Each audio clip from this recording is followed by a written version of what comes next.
After years of speculation, it's official. Every bank in America has gotten the green light to sell Bitcoin to their clients. This is obviously not just massive because these banks have a combined 25 trillion, well, really it's $24.5 trillion, but it sends a massive warning to the rest of the world. Essentially, bend the knee to Bitcoin or get left behind. Now, there is a little bit of nuance here, I would say, but before I dive into all the nuance, let me break down what I'm talking about. So here we go. First and foremost, what happened yesterday is the Office of the Comptroller of the Currency, basically under the U.S. Treasury Secretary, did this letter and essentially said every bank in America can now hold Bitcoin. Now, this letter is only 8 pages. It is full of a bunch of, I would say, legalisms. It's got a lot of buzzwords in it. So I'm not going to cover the letter word by word. I think there's a good breakdown by Bitcoin Magazine that's really going to give you kind of an idea of what actually happened.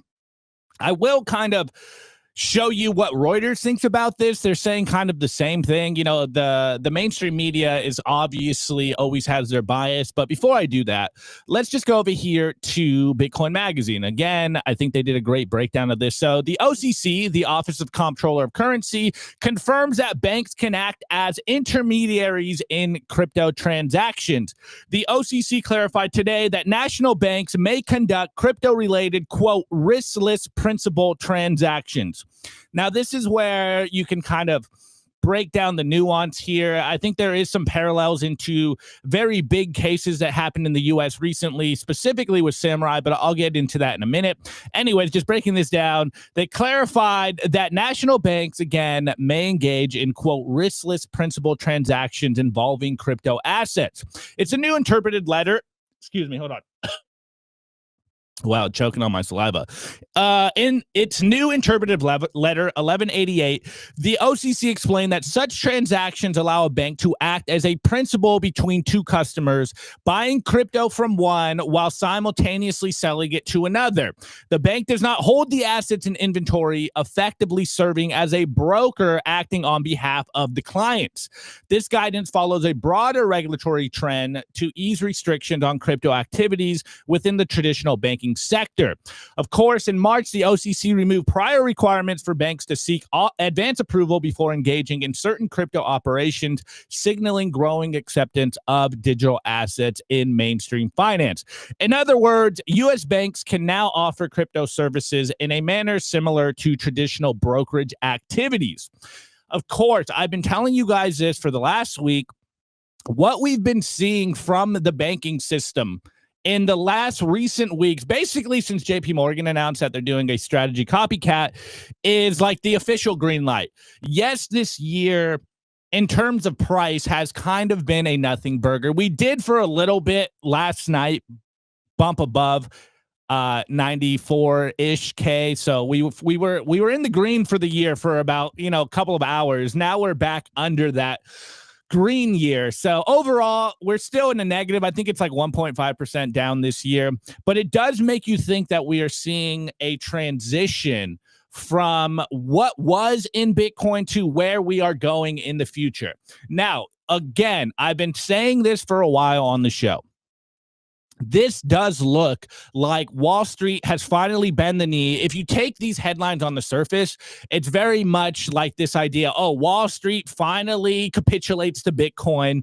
I've been going a little more tinfoil hat. I'm a little more speculative on this. To me, this seems more on the lines of Wall Street is trying to come into Bitcoin, essentially position themselves as a middleman into Bitcoin and be, hey, trust us, bro. We're going to do good here.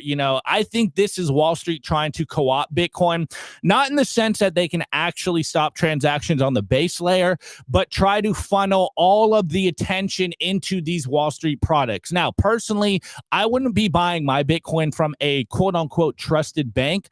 To me, that is asinine. But you can see that they're finally positioned. They're finally coming out here and being like, look, we got to adopt or we will literally fade away. That's the initial kind of take here. Obviously, I think this is bullish overall. The banks have now officially capitulated, and the regulations. Of course, we've heard Donald Trump come out and say we're going to make America the Bitcoin superpower of the world. So on that front, it does seem to be slightly bullish. This idea that, hey, now finally after 2025, all the banks can get into Bitcoin in whatever manner they please. Almost every big Wall Street bank, hedge fund, asset manager, they have ETFs, they have Bitcoin products. Now every national bank can officially sell Bitcoin to their clients. So that's like the overall take, but I do want to kind of break down what this kind of framing is. Again, they frame this as a riskless principal transaction. So going further down here, this is where you kind of start to understand, again, that letter had a lot of jargon. It's not really meant for the layman. It's really meant more for the banks. They understand what this is. So in essence, the letter basically confirmed that national banks may engage again in this idea of riskless principal transactions in crypto assets. Per the letter, a riskless principal transaction occurs when a bank buys an asset from one counterparty while simultaneously agrees to sell it immediately to another without holding the asset in inventory, except in rare cases like settlement failures. In this role, the bank functions similar to a broker, taking on limited settlement, market, and credit risk. The letter made a distinction between crypto assets that are securities and those that are not, obviously Bitcoin and everything else. Riskless principal transactions in crypto assets classified as securities are already permissible under existing law, as the bank acts without recourse, meaning it does not assume customer risk. The OCC extends this reasoning to crypto assets that are not securities, obviously Bitcoin, framing the activity as part of a broader, quote, business of banking. Under U.S. law, the business of banking is not narrowly defined, allowing banks to engage in new activities that logically extend their traditional functions.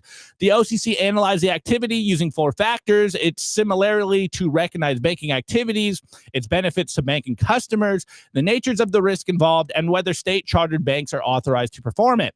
Riskless principal crypto asset transactions align with traditional brokerage and custody services, benefit customers by providing regulated access to crypto assets, and carry risks familiar to banks such as settlement risk, though state regulatory frameworks do not prohibit similar activity, supporting the federal permissibility. So again, this is one of those moments, in my opinion, what do I really know? But this is one of those moments, in my opinion, where we're finally getting to the point where the banks have to acknowledge that Bitcoin, I know they didn't specifically say this, but that Bitcoin is money, that this isn't some alien thing that they're not used to, interacting with. Yes, it's a new technology. Yes, it's a new form of money, but you see how they're trying to frame Bitcoin and put it in a box that they're used to. And this is something that I think Bitcoiners have been saying for a while is, look, you don't really have to do too much difference in accepting Bitcoin. Yes, there is a custodial barrier. Yes, there is like a technical upgrade that you have to do. But essentially, they've been doing this forever. Hence why I've said on the show multiple times that I don't think banks are going away. I know a lot of Bitcoiners for years have been saying like, oh, Bitcoin obsoletes the banks.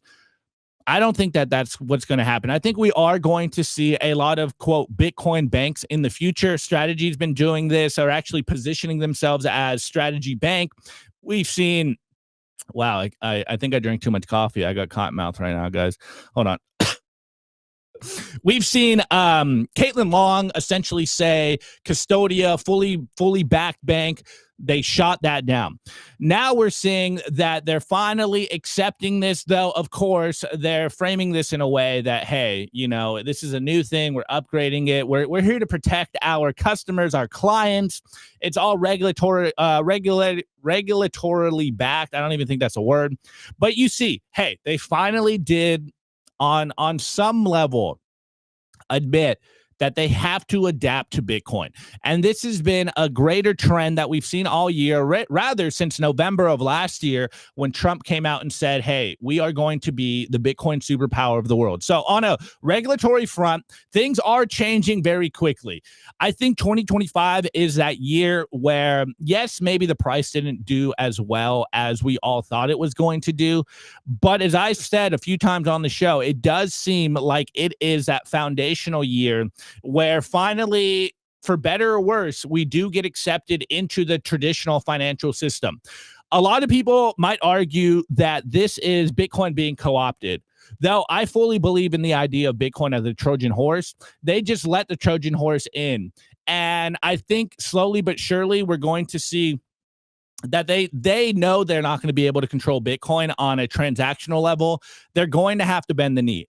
That's kind of my more positive view on this. Let's see what Reuters says about this, because then you can start to kind of get an idea of the bias against Bitcoin. So I'm going to go over to Reuters real quick.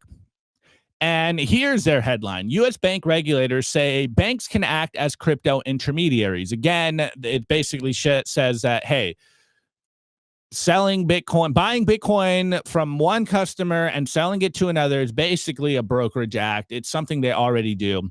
I'm not going to read this whole thing because you already know what it's about. Though there is one specific quote in here that I find very interesting.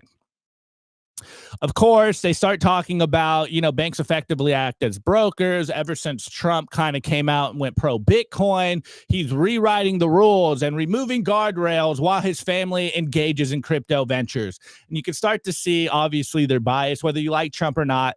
This is the media bias. But this sentence right here, I think, is the most revealing one.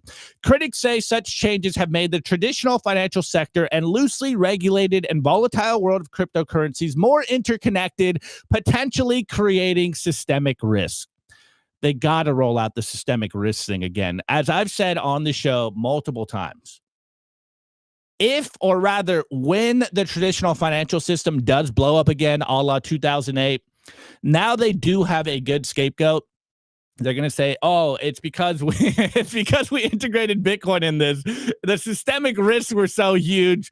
Obviously, we might be seeing a too big to fail moment. Hence why I am not a fan of you guys using a traditional bank to buy Bitcoin. I mean, if they let you take Bitcoin off the exchanges, which we haven't really got more news on that, then I guess whatever of convenience and whatever the lowest fees are for you, do what's best for you. But until you take that Bitcoin into custody under your own control, it sounds like they might be doing some form of 6102, some form of too big to fail, some form of bailout here. And so you start to see what might be happening here. So look, every bank in America can now officially buy and sell Bitcoin to their customers. So huge news from a banking standpoint. Obviously, I'm not the biggest fan of the banks, hence why I'm a Bitcoiner in the first place.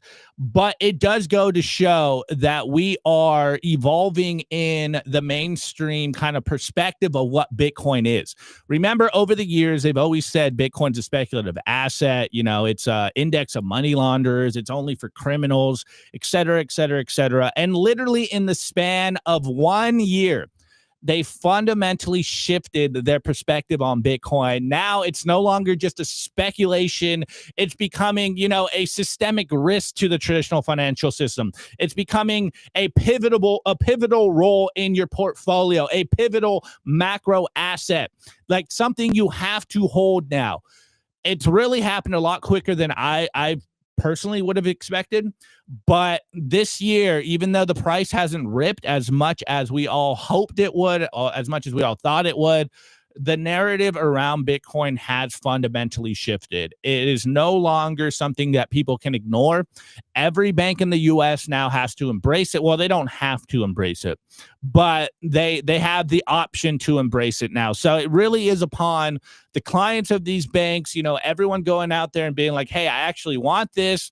And really, it always makes me wonder, because now that every bank is getting into Bitcoin, will this make it more likely that people will start to save in Bitcoin? Because that's what it's really all about. Are people actually saving in Bitcoin? Because, yeah, maybe they can offer these products, but if you don't actually buy it, you don't actually use it. And by use, I mean storing your wealth in it.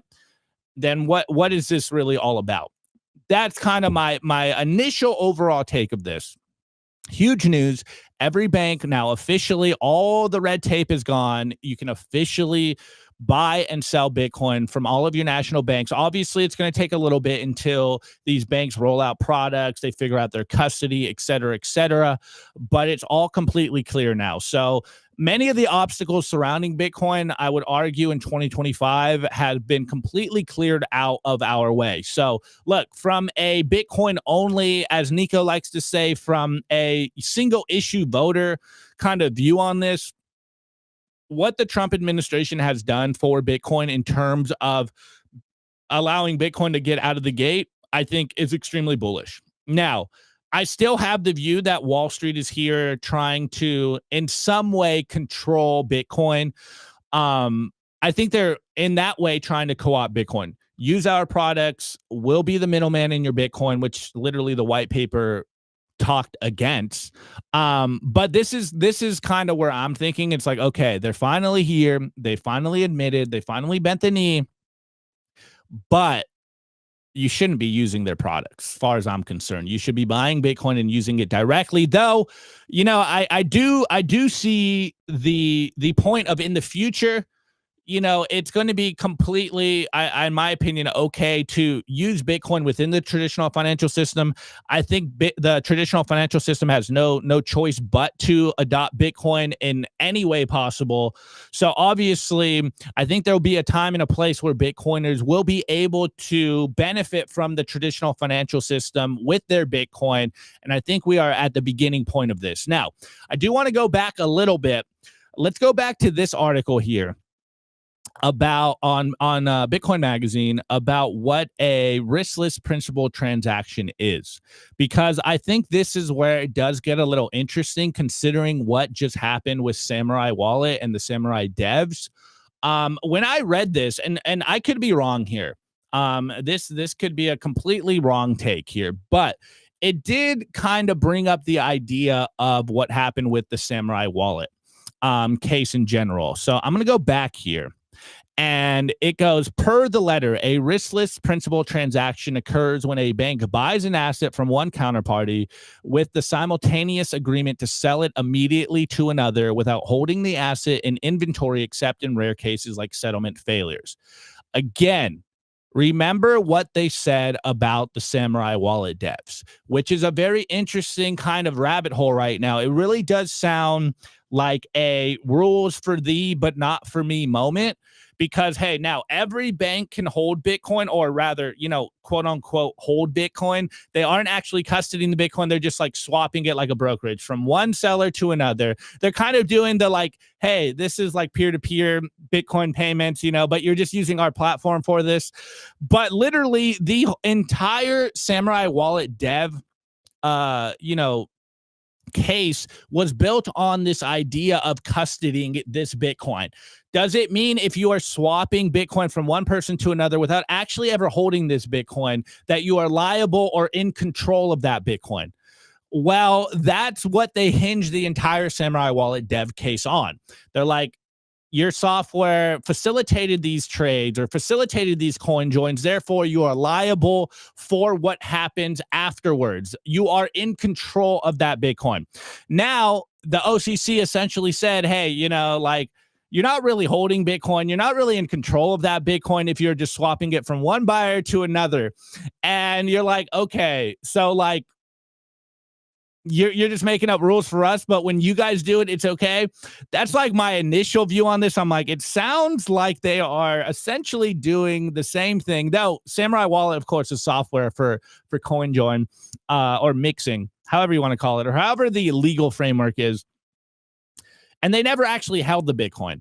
And now every bank in the US can essentially do the same thing, but since they labeled it a brokerage, it's all good. It's all kosher here. It's all good by the law.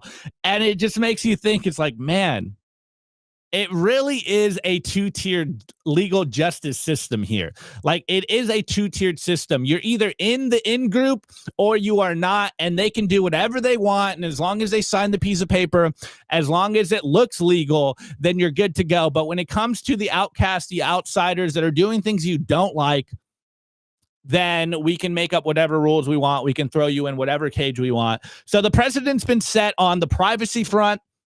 it seems to be literally the same rule, in my opinion. You guys can tell me in the chat. Am I crazy here? Am I seeing things that is completely off base? Because it sounds like they're saying the same thing, but they're making two different rules about this. Now, obviously, the OCC is not the DOJ, so they're not the prosecuting wing. They're just making rules for the banks, etc. But it sounds to me like when it comes from the OCC, when it comes to banks, as long as you don't actually custody that Bitcoin, then you're free in the clear. But when it comes to privacy software, if you facilitate coin joins, if you facilitate transactions and you don't custody it, you're still liable for it. Like you see where the hypocrisy is coming. So that's kind of my, like, I guess maybe you could say more nuanced take on this is like, yeah, okay.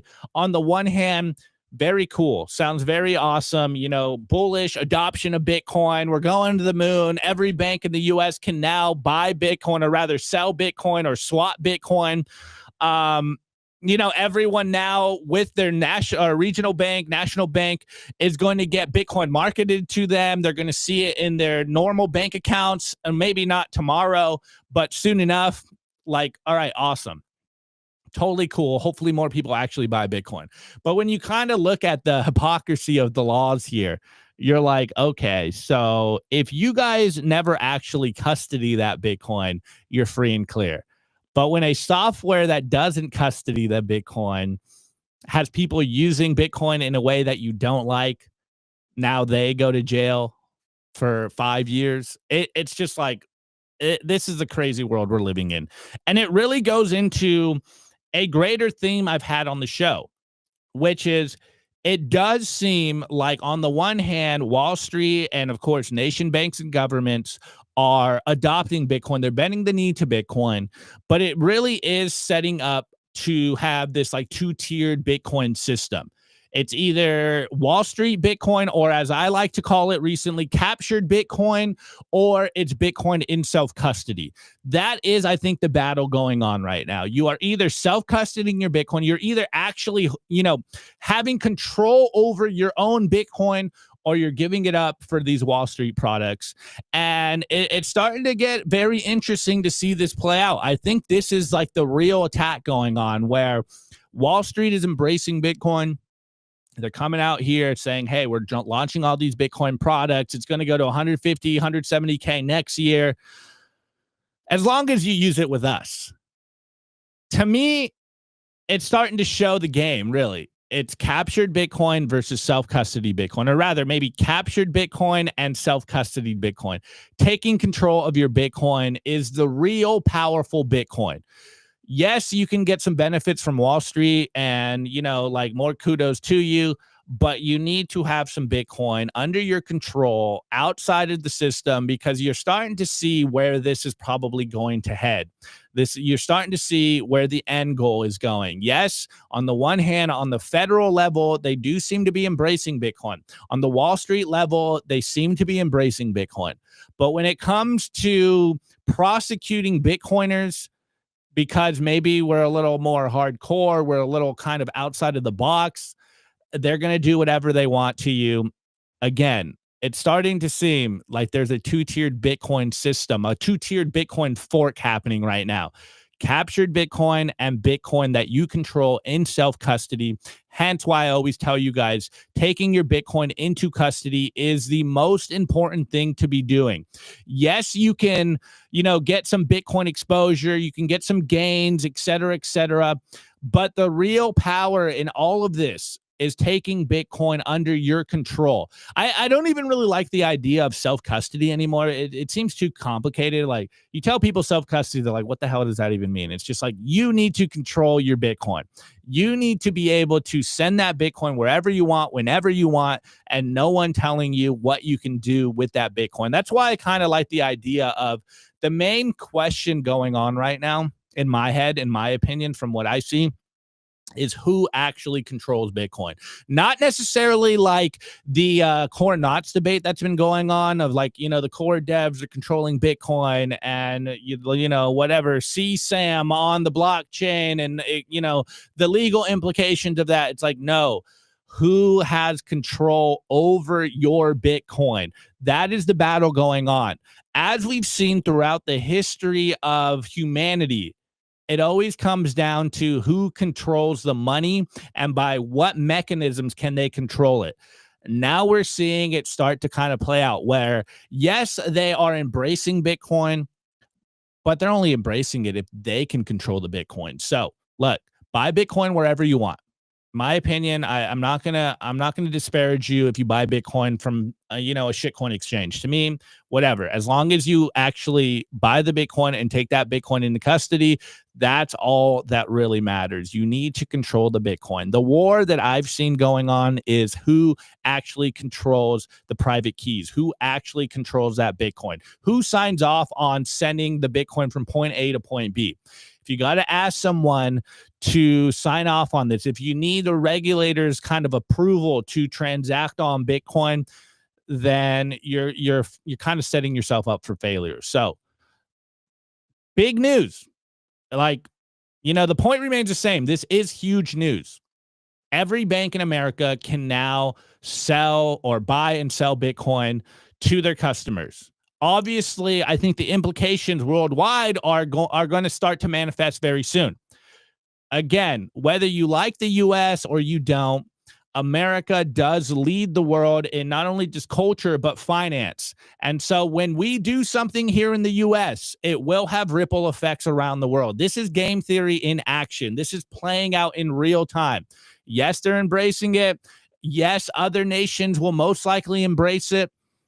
But the real war, in my opinion, is who is actually controlling that Bitcoin. Do you control that Bitcoin? Can you send that Bitcoin wherever you want? Can you send that Bitcoin outside of business working hours, outside of 9 to 5? If that is not the case with the Bitcoin you have, then you really got to make some moves and you really got to figure out, okay, I need to learn self-custody. I need to be able to take my money out of the system. I need to be able to transact when and where I want with this Bitcoin. I think this is the war we've been seeing. I've been seeing this happen all year long. At first, you do kind of get, you get enthusiastic. It's like, all right, the institutions are here. They're going to finally pump our bags. But since they never pumped our bags here, you start to wonder. You're like, okay, well, like where are the attacks coming from? And I think Wall Street is trying to co-opt Bitcoin in that sense. They want to get in the middle of you and your money, you and your Bitcoin. Again, one of the big narratives that we've been seeing forever is this idea of like, hey, we are the banks. We've held on to your money for hundreds of years. We're the ones that you need to trust. We're the ones you can trust with your money. Don't trust yourself with your money. Like, what kind of idiot is that? Trust us with our federally insured bank accounts, federally insured Bitcoin accounts here. And if you ever hurt yourself, we got your back, man. And I think I think that's what's going on currently. So I don't want to keep repeating myself, but the banks are here, U.S. banks here. Every U.S. bank here is now officially in Bitcoin, which is exactly what Saylor said yesterday at Bitcoin Mina. It's like, I've had conversations with all the biggest sovereign wealth funds, hundreds of hedge fund owners, all the big banks, and they're all trying to find ways to get into Bitcoin. Now the red tape has completely been slashed. So I wouldn't be surprised if we see even more news coming out of banks. And we've been seeing this happen the last couple of weeks. It seems like every other day there's a new bank, there's something going on with the banks and Bitcoin, and now it's officially out. And it does remind me of one of the things Saylor said back in the day, by 2020.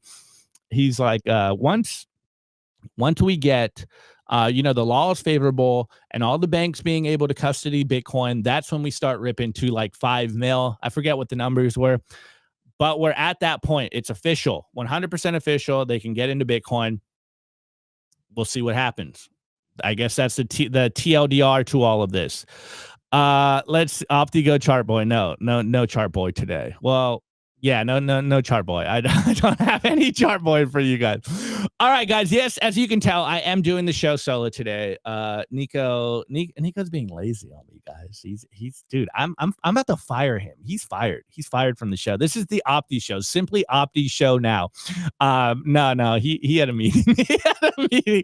Anyways, before I move on, I do want to remind you guys, smash the like button, comment on the show. Let me know what you guys think about it, and of course, hit the subscribe button, guys. We drop the best content, the most content, and you got to know when I go live every day, especially when I'm jacked up on 5 cups of coffee in the morning and I'm sweating in the studio because it's getting crazy over here. This year's been brutal. Anyways, before I move on. Need liquidity without having to sell your Bitcoin? For more than 6 years now, Ledn has been the trusted choice for Bitcoin-backed lending with transparency, security, and trust at their core. I absolutely love these guys, and I personally not only have an account with them, but also a loan. And some of the key features that I love about Ledn is the fact that there are no monthly payments. You pay at the end of the term. You also have the ability to roll over the loan as well, and you can pay it back whenever you want. Essentially what they do is that they help their clients unlock the liquidity of their BTC,